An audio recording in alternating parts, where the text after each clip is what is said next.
warahmatullahi wabarakatuh. Hai teman-teman semua, perkenalkan nama aku Anissa Dwi Caesari. Aku adalah mahasiswa semester 4 Universitas Pakuan. Aku dari Fakultas Keguruan dan Ilmu Pendidikan dan dengan prodi Pendidikan Guru Sekolah Dasar. Di video ini aku akan membahas jawaban-jawaban dari soal ETS mata kuliah Manajemen Kelas. Permasalahan di kelas tersebut terletak pada kurangnya disiplin siswa dan cara guru yang kurang tepat dalam mengelola kelas. Siswa yang sering mengobrol dan bercanda saat pembelajaran berlangsung yang menunjukkan bahwa mereka belum mampu mengontrol perilakunya dan belum memahami aturan kelas dengan baik. Sementara itu, respon guru yang langsung menegur keras dan memberikan hukuman berdiri di depan kelas hanya akan membuat siswa diam sementara karena takut, sehingga perilaku yang sama berpotensi akan terulang kembali. Hal ini menunjukkan bahwa pembinaan disiplin siswa belum berjalan secara optimal. Kesalahan pendekatan guru tersebut terletak pada cara yang terlalu otoriter, yaitu langsung menegur keras dan memberikan hukuman berdiri di depan kelas. Hukuman tersebut cenderung tidak mendidik karena hanya membuat siswa diam karena takut, bukan menumbuhkan kesadaran atas perilakunya. Kondisi kelas tersebut menunjukkan adanya permasalahan dalam pengelolaan lingkungan belajar, baik dari aspek fisik maupun psikis.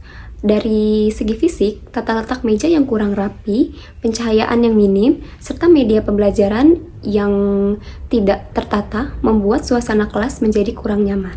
Kondisi ini berdampak pada aspek psikis siswa, seperti menurunnya konsentrasi dan keterlibatan dalam pembelajaran. Akibatnya, siswa menjadi kurang fokus, serta berpindah-pindah tempat duduk dan mengalami kesulitan dalam mengikuti instruksi dari guru. Lingkungan belajar berpengaruh langsung terhadap efektivitas pembelajaran dan perilaku siswa di kelas. Kelas yang tertata rapi dan nyaman dapat membantu meningkatkan konsentrasi serta keterlibatan siswa dalam belajar. Sedangkan kondisi kelas yang kurang teratur bisa menurunkan fokus dan memicu perilaku yang kurang disiplin karena perhatian siswa yang mudah teralihkan. Lingkungan belajar mendukung kelancaran proses pembelajaran serta membentuk perilaku belajar siswa di kelas. Peran guru bukan hanya sebagai pengajar, tetapi juga sebagai pengelola kelas yang bertanggung jawab menciptakan lingkungan belajar yang nyaman dan kondusif. Guru perlu menata ruang kelas dengan rapi, mengatur tempat duduk sesuai kebutuhan, serta memastikan pencahayaan dan media pembelajaran tertata dengan baik. Selain itu, guru juga perlu membangun suasana kelas yang positif agar siswa merasa nyaman, lebih fokus, dan dapat mengikuti pembelajaran dengan baik. Pendekatan yang digunakan guru dalam kasus tersebut termasuk pendekatan otoriter. Ciri utamanya terlihat dari aturan yang dibuat sepihak tanpa melibatkan siswa dan suasana kelas yang cenderung tegang. Guru menjadi pusat kontrol penuh, sementara siswa hanya mengikuti tanpa diberi ruang untuk berpendapat.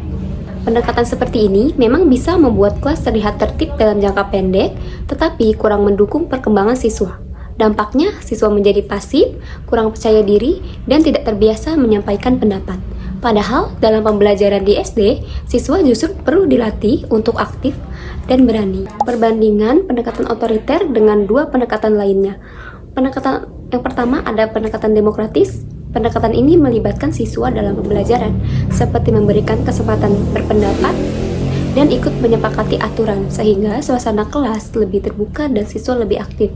Sementara itu, pendekatan behavioristik berfokus pada pembentukan perilaku melalui penguatan seperti pemberian reward, sehingga siswa terbiasa melakukan perilaku yang positif. Berbeda dengan itu, pendekatan otoriter menempatkan guru sebagai pengendali penuh dengan aturan sepihak, sehingga siswanya cenderung pasif. Dari sini terlihat bahwa pendekatan demokratis dan behavioristik lebih mendukung keaktifan dan perkembangan perilaku siswa dibandingkan pendekatan otoriter. Pendekatan yang lebih sesuai untuk siswa SD adalah pendekatan demokratis. Hal ini karena siswa pada usia ini masih dalam tahap perkembangan, sehingga tidak hanya membutuhkan arahan tetapi juga perlu dilibatkan dalam proses pembelajaran. Melalui pendekatan demokratis, siswa diberi kesempatan untuk berpendapat, berdiskusi, dan ikut menyepakati aturan kelas. Hal ini dapat meningkatkan keaktifan siswa. Pendekatan demokratis dinilai lebih efektif untuk mendukung perkembangan belajar dan perilaku siswa di sekolah dasar. Di kelas 4 SD, guru menerapkan pendekatan demokratis dengan mengajak siswa menyusun kesepakatan kelas bersama, seperti aturan mengangkat tangan sebelum berbicara, tidak memotong pembicaraan, dan bekerja sama saat diskusi. Dengan cara ini, siswa merasa dilibatkan dan lebih bertanggung jawab terhadap aturan yang dibuat. Dalam pembelajaran, guru menggunakan diskusi kelompok. Lalu, setiap kelompok diberi kesempatan untuk menyampaikan hasilnya di depan kelas. Guru juga memberikan kesempatan kepada siswa lain untuk menanggapi, sehingga interaksi belajar lebih aktif.